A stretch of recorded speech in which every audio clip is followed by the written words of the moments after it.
రంగారెడ్డి జిల్లా బొల్లారం పారిశ్రామిక వాడలోని రానే పరిశ్రమ కాంట్రాక్ట్ కార్మికుడు ప్రమాదవశాత్తు మృతి చెందారు.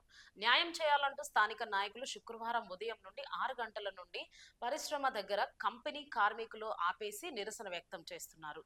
ఎలాంటి గొడవలు కాకుండా బొల్లారం పోలీస్ బందోబస్తు ఏర్పాటు చేశారు. డి జిల్లా బొల్లారం పారిశ్రామిక వాడలోని రానే పరిశ్రమలో కాంట్రాక్టర్ కార్మికుడు ప్రమాదవశాత్తు మృతి చెందాడు. న్యాయం చేయాలంటూ స్థానిక నాయకులు శుక్రవారం ఉదయం నుండి 6 గంటల నుండి పరిశ్రమ దగ్గర కంపెనీ కార్మికులను ఆపేసి నిరసన వ్యక్తం చేశారు.